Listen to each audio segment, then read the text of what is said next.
Mamma mia, salut les amis et bienvenue dans cette nouvelle vidéo consacrée à Java niveau intermédiaire. Alors dans cette vidéo, je vais vous proposer ma solution au TP que je vous avais donné dans la vidéo précédente. Il s'agissait de pouvoir récupérer ici deux nombres et afficher la somme de ces deux nombres. Mais le tout devait se faire de manière graphique. À ce niveau-là, ce sera très simple. Je vais modifier ici string par int et en lieu et place de nom, ce sera ici nombre 1.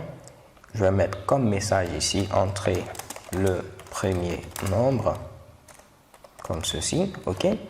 Et là vous voyez que j'ai une erreur parce que celui-là c'est un entier alors que JOP-Champagne retourne une chaîne de caractères. Je vous ai dit pour convertir la chaîne de caractères en entier, il fallait utiliser la méthode parseInt qui était présente au niveau de la classe integer. Et cette méthode parseInt, c'était une méthode statique, ce qui fait qu'on n'a pas besoin d'instancier la classe integer pour pouvoir l'utiliser. Donc je mets integer.parseInt et je n'oublie pas de mettre ici ma parenthèse fermante à ce niveau-là. Ok? Donc on va récupérer ici le nombre que l'utilisateur a entré et on va ensuite le convertir en entier pour pouvoir le stocker au niveau de nombre 1. Je n'aurai qu'à copier cette première ligne, la coller à ce niveau. En lieu et place de nombre 1, ce sera nombre 2. Et je vais mettre ici entrer le second nombre. Et là, je pourrais afficher ici mon message. Donc, je vais utiliser encore une chaîne de caractères formatée. Je vais mettre ici la somme de pourcentage D. Je vais mettre ici nombre 1. Et pourcentage D, je vais mettre ici nombre 2. Et pourcentage D. Donc là, je vais dire que le premier pourcentage D correspond ici à nombre 1.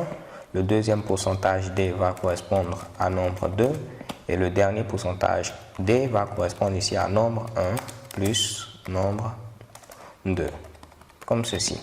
Donc ce qui va permettre de mettre la somme de, par exemple, 5 et 8 sera ici tout simplement 13. Ok? Donc là, vu que j'ai maintenant mon message bien formaté, je peux utiliser la méthode statique showMessageDialog pour afficher ce message-là. Donc je vais lancer l'exécution de ce code. Entrer le premier nombre, je vais mettre ici 5. Entrer le second nombre, je vais mettre 8. Donc je dois avoir ici la somme de 5 et 8 est 13. Je valide et check et bam, la somme de 5 et 8 est 13. Je vais relancer une dernière fois avant de clore cette vidéo. Je vais mettre ici 12 et je vais mettre ici 14. Donc je dois avoir la somme de 12 et 14 est 26. Je valide, la somme de 12 et 14 est 26.